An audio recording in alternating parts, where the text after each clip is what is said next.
Bonjour, Parev Tsez. Merci au groupe de louanges.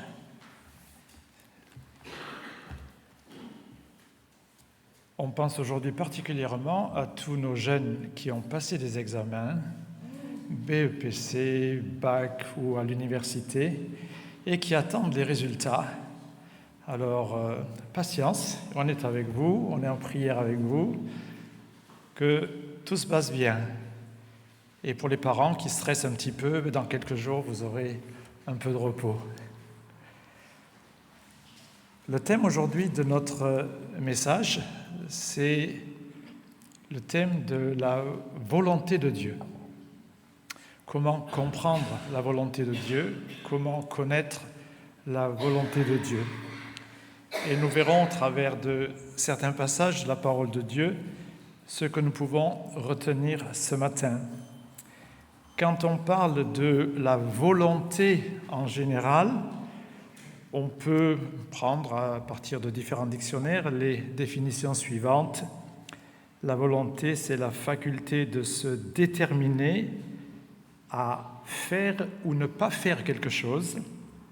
C'est aussi un acte. Il faut vouloir ce que veut quelqu'un et qui tend à traduire par une décision affective conforme à une intention. J'ai une intention, mais ensuite, l'intention doit, dans certains cas, se mettre en œuvre. Et puis, c'est tout ce qui est en rapport avec certains désirs. La notion de détermination, c'est-à-dire est-ce que, avant même que je décide quelque chose, que j'ai envie de faire quelque chose, est-ce que ça a été décidé par d'autres à ma place ? Alors certains diront oui, je suis influencé par ma famille, par mes parents, par mes amis. Et si on est croyant, quelle que soit la religion, des fois la notion de volonté, c'est pas simple. Est-ce que c'est moi qui décide ? Est-ce que c'est Dieu qui décide à ma place ? Comment ça se passe ? Et en tous les cas, c'est une faculté de vouloir se déterminer dans l'action et bien sûr, après réflexion et en ayant largement étudié le pour et le contre. Alors, on n'a pas donné toutes les solutions là, mais c'était juste une petite réflexion d'introduction. Et il faut savoir que cette question de volonté, elle est pour tout être humain, croyant ou non croyant. Le fait d'être croyant, ça a quelques avantages et ça a parfois quelques inconvénients par rapport à la volonté. Celui qui est non-croyant va se déterminer par rapport à lui-même davantage. Celui qui est croyant, bien sûr, il est partie prenante de sa décision, mais comme il y a aussi ce lien avec Dieu, alors on va essayer de réfléchir ensemble sur ces différents aspects. On va lire le texte de l'apôtre Paul à Timothée au chapitre 1er. Donc, 1 Timothée chapitre 2, versets 1 à 4. Première épître de Paul à Timothée, chapitre 2, versets 1 à 4. J'exhorte donc avant toute chose à faire des prières, des supplications, des requêtes, des actions de grâce pour tous les hommes, pour les rois et pour tous ceux qui sont élevés en dignité, afin que nous menions une vie paisible et tranquille, en toute piété et honnêteté. Cela est bon et agréable devant Dieu, notre Sauveur, qui veut que tous les hommes soient sauvés et parviennent à la connaissance de la vérité. On relit ce verset 4, qui veut, donc Dieu veut que tous les hommes soient sauvés et parviennent à la connaissance de la vérité. Que le Seigneur bénisse sa parole au milieu de nous. Alors, c'est un plan d'ensemble de la part de Dieu. C'est intéressant parce que souvent, on cherche la volonté de Dieu, Et ce n'est pas toujours évident. Quand on est jeune et qu'on doit se déterminer par rapport à son avenir, pendant ses études, après ses études, quel travail, quelle profession, quelle orientation. Et quand on est jeune aussi, au niveau sentimental, le choix de celui ou de celle qui va nous accompagner durant notre vie, ce n'est pas simple. Donc il y a des choix. Quelle est la volonté de Dieu pour moi pendant ces choix? Et on peut bien sûr imaginer toutes sortes de choix dans notre existence, des petites choses, de grandes choses, de petits événements, de grands événements. En tous les cas, ce qu'il faut savoir, c'est que Dieu a un plan pour notre monde, il a une volonté pour notre monde, il a un plan, il a une volonté pour l'être humain, et bien sûr, il a un plan, il a une volonté pour ma vie, pour ta vie, pour la vie de chacun d'entre nous. Alors, nous nous plaçons dans le contexte des personnes qui sont davantage croyantes, qui ont une foi avec le Seigneur, qui ont une vie avec le Seigneur, mais pas seulement. Alors, ce qu'il faut savoir, c'est que de la part de Dieu, il y a un plan éternel. Rien n'échappe à ce que notre monde est ou fait. Rien n'échappe à ce que l'être humain est en train de vivre. Et bien entendu, rien n'échappe à Dieu en ce qui concerne ta vie, en ce qui concerne ma vie. Et alors, dans ce plan de Dieu, il y a ma manière de comprendre la volonté de Dieu. Des fois, je la comprends, mais ça ne m'arrange pas. Il y a le fait de saisir, de réfléchir, de comprendre, et après, il y a le pas d'obéir ou de ne pas obéir. Donc, cette volonté de Dieu, elle trouve ou elle ne trouve pas un avenir dans ma vie. Alors, il est évident que si je crois que Dieu est vivant, si je crois que Dieu existe, si je crois qu'en Jésus-Christ, il est venu jusqu'à moi, eh bien, c'est dans mon intérêt de lui faire confiance, d'avancer avec lui, de savoir que mon avenir est important pour Dieu. Mon avenir n'est pas seulement important pour moi ou pour ma famille. Alors, la volonté de Dieu par rapport à l'homme. L'homme doit bien sûr, s'il la comprend, cette volonté, s'y conformer et essayer de l'accomplir. Mais l'accomplir librement. Si c'est une obligation, c'est pas bien. Si c'est quelque chose d'imposé, ça veut dire que je ne suis plus libre. La liberté des enfants de Dieu, c'est de réfléchir, c'est de comprendre. Et à partir du moment où je saisis que c'est bien pour moi, où je saisis que Dieu a quelque chose à dire, quelque chose à faire pour moi, alors bien sûr, il y a le pas de l'obéissance. Et cette volonté de Dieu ne doit jamais se présenter pour moi comme une fatalité. Vous savez, beaucoup de gens sont fatalistes.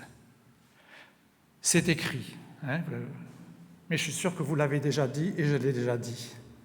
Quand on dit « quelque part c'est écrit », on ne le dit pas forcément comme ça, mais on subit souvent des situations, des événements, et des fois cette fatalité, elle peut être destructrice.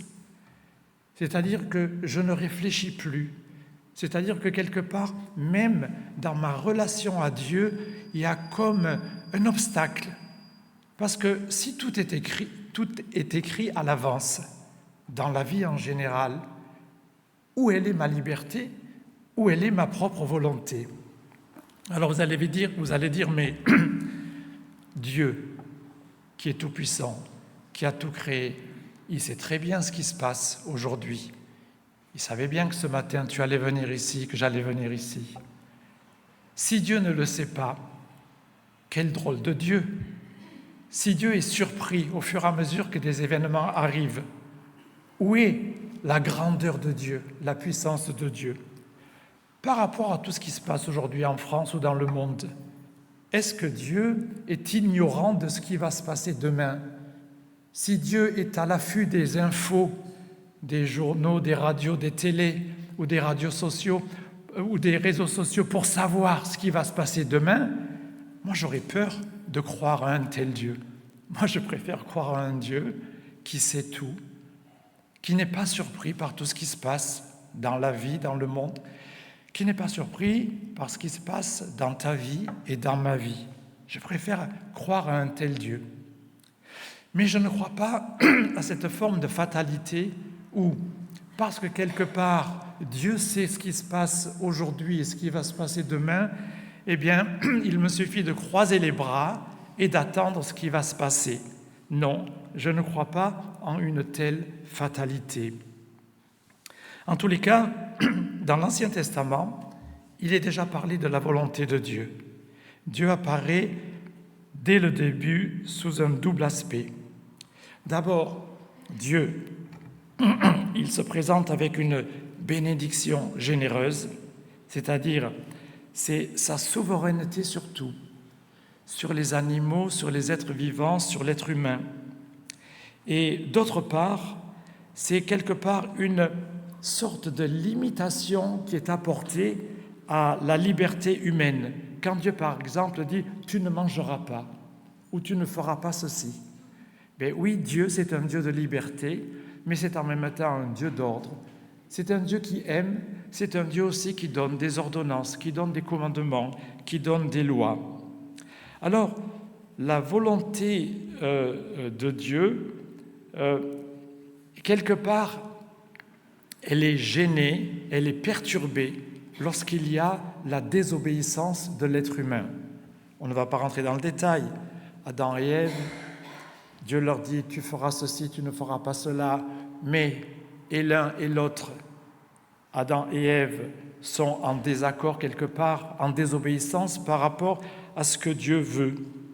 Alors, lorsque, après cette désobéissance, le dialogue reprend, et c'est Dieu qui initie ce dialogue avec l'être humain, eh bien, on comprend que la volonté de Dieu, c'est le bien, c'est le bien.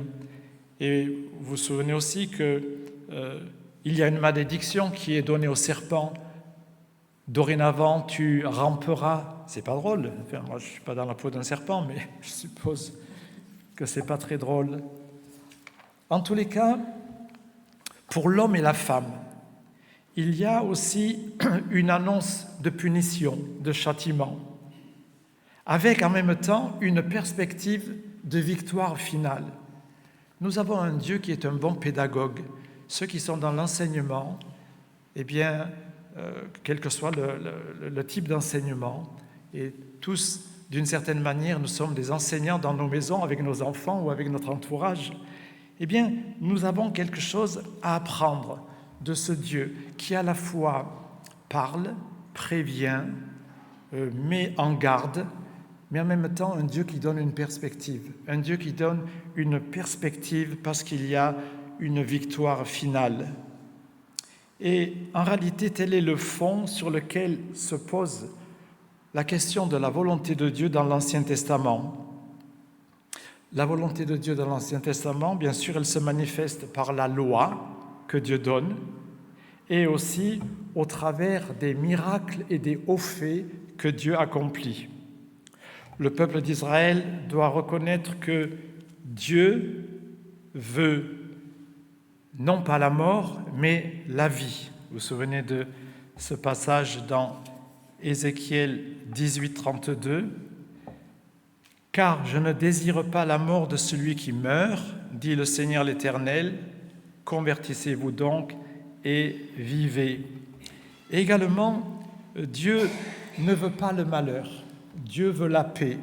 Nous avons ce beau texte que nous connaissons tous dans Jérémie 29, 11. « Car je connais les projets que j'ai formés sur vous, dit l'Éternel, projets de paix et non de malheur. » Alors, le don de la loi, quand Dieu donne des règlements, des réglementations, des lois, en réalité, c'est un signe de son amour.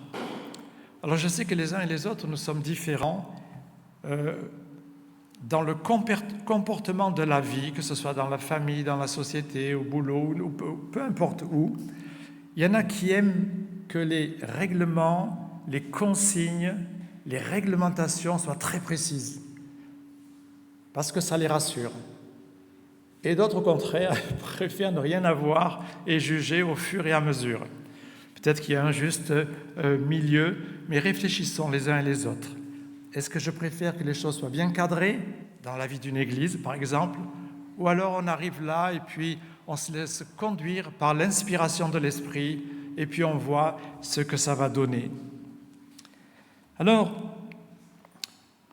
ce don de la loi, qui est un signe de l'amour de Dieu, permet au peuple d'Israël de comprendre à chaque instant la parole qui est une expression de la volonté de Dieu.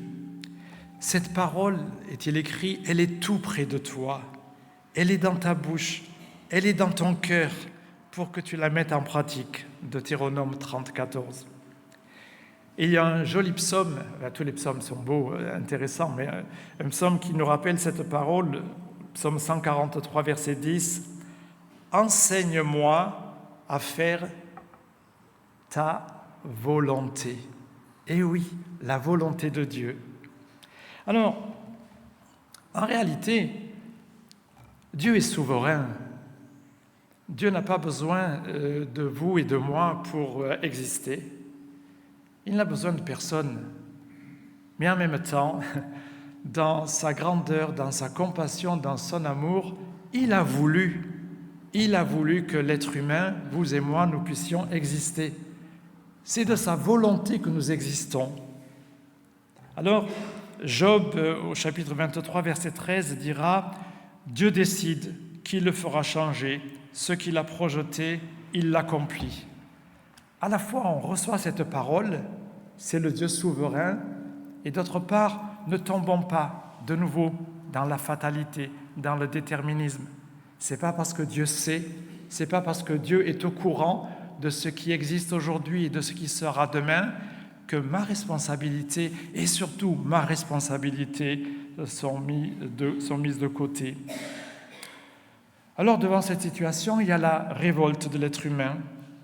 Qui résiste à la volonté de Dieu? Ô homme, vraiment, qui es-tu pour disputer avec Dieu?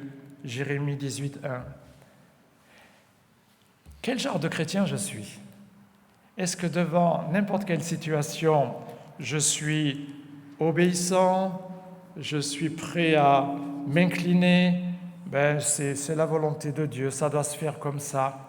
Ou alors, quelquefois, je suis un petit peu en dispute avec Dieu. Seigneur, pourquoi? Pourquoi ceci? Pourquoi cela? Pourquoi c'est arrivé? Et on en a des pourquoi à dire. Il y en a qui sont gênés de parler à Dieu avec des pourquoi, des comment. Il y en a qui sont gênés de se disputer un petit peu avec Dieu. Disputer, vous comprenez dans quel sens? De discuter en quelque sorte. Certains sont tellement obéissants qu'en réalité, ils reçoivent tout, mais sans forcément prendre du recul. Et puis d'autres croyants prennent tellement de recul, tellement de liberté, qu'ils réinterprètent la parole suivant des raisonnements, suivant des pensées.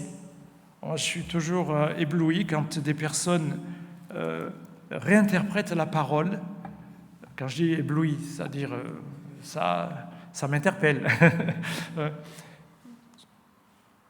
Moi aussi, j'ai des questionnements par rapport à la parole que je lis parfois. Mais je ne dis pas, Dieu il s'est trompé là, il a mal écrit. Je préfère dire, peut-être que je ne suis pas encore en mesure de comprendre, de saisir. Je fais confiance au Seigneur. Mais ça ne m'empêche pas de pouvoir discuter avec le Seigneur. Il y a parfois l'endurcissement de l'homme. Et dans cet endurcissement, parfois c'est un bienfait, ça nous aide à prendre du recul, mais d'autres fois, prendre trop de recul, c'est se faire du mal. Je pense aux personnes qui, parfois dans l'Église, parce qu'elles ont été gênées, embêtées par telle chose, telle situation, eh bien dorénavant, je n'irai plus au culte tous les dimanches, j'irai le premier dimanche du mois. Voilà, je dis ça comme ça, mais c'est pas parce qu'on est gêné par certaines situations qu'on va mettre entre parenthèses notre fréquentation à la vie de l'Église. Et j'ai pris un exemple très simple, très banal, mais on pourrait imaginer encore d'autres situations.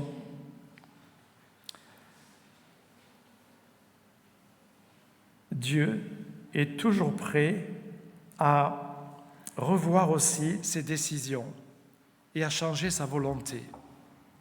Quelqu'un va dire, non, où c'est écrit ça dans la parole de Dieu? Et si on a des exemples, ou suite à la prière, à l'intercession de tel ou tel de ses enfants, Dieu a rétabli, Dieu a changé son plan.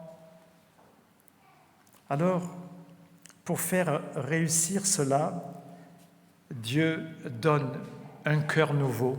C'est ce qu'il dit déjà à son peuple dans l'Ancien Testament, et il le dit à ses enfants aujourd'hui. Il nous le dit à nous.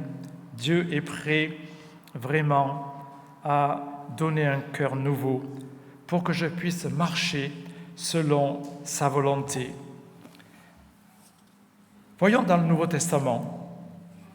Dans le Nouveau Testament, on voit comment Marie, la mère de Jésus, accueille la volonté de Dieu avec une humble soumission. Quant à Jésus, qui est le juste par excellence, il vient dans le monde pour faire, ô Dieu, ta volonté. Hébreux 10, verset 7. Alors, parlons de cette volonté de Dieu que le Christ a accomplie. La volonté de Dieu pour Jésus, c'est tout simplement, il donne à tous ceux qui viennent à lui, il leur donne la résurrection et la vie éternelle.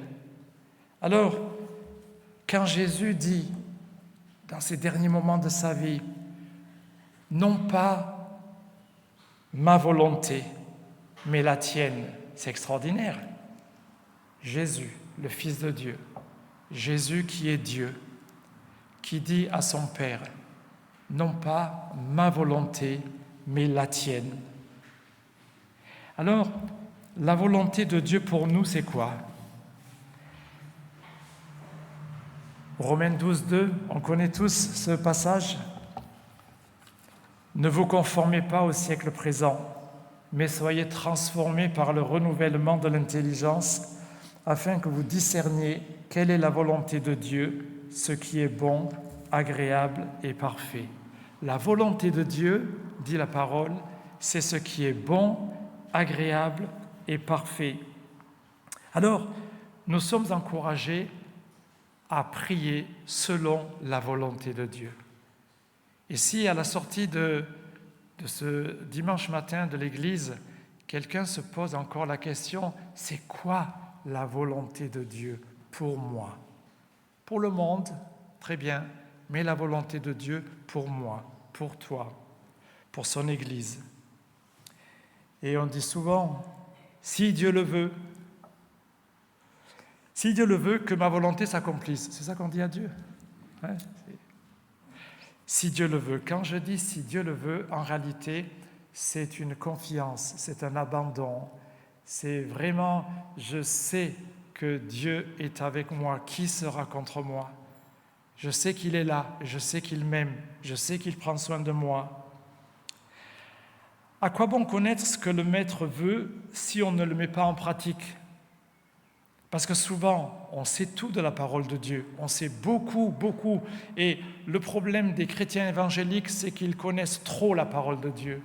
On la connaît tellement bien, en général, on la connaît tellement bien que cette parole, parfois, non pas qu'elle ne nous parle plus, mais c'est comme si elle était une parole du passé, alors que cette parole, elle est vivante.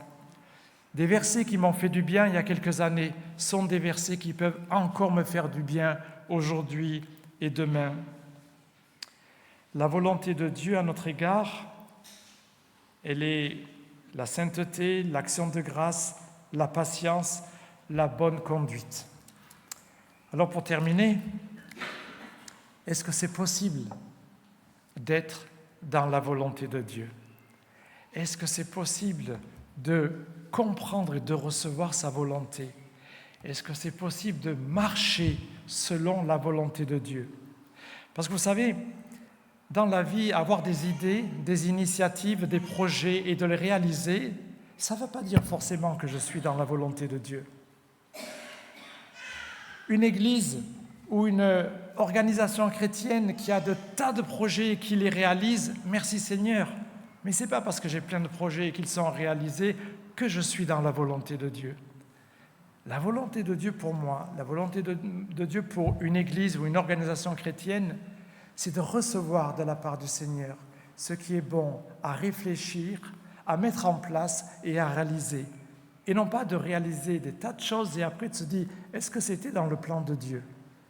C'est avant de commencer que je me pose la question de chercher la volonté de Dieu. Et dans le feu de l'action, continuellement comprendre si on est vraiment dans ce plan que Dieu donne. Et c'est possible en réalité, car Dieu est là, qui opère en nous le vouloir et le faire au profit de ses bienveillants desseins. Philippiens 2,13. Et oui, Dieu, il est là, et c'est lui qui donne la force. Il le peut, parce que Dieu a accompli le plus grand des plans qu'il avait prévus, la volonté de Dieu, à savoir sauver l'être humain. Et c'est par notre Sauveur Jésus-Christ, celui qui, comme on l'a dit tout à l'heure, au moment où il va donner sa vie, au moment où il monte sur la croix pour le péché de chacun d'entre nous, dit à son Père, non pas ma volonté, mais ta volonté. C'est possible parce qu'il n'y a pas seulement la crucifixion, la croix et le sang qui coulent pour pardonner mes péchés, mais c'est parce qu'il y a la victoire, parce qu'il y a la résurrection. Que le Seigneur bénisse sa parole. Amen.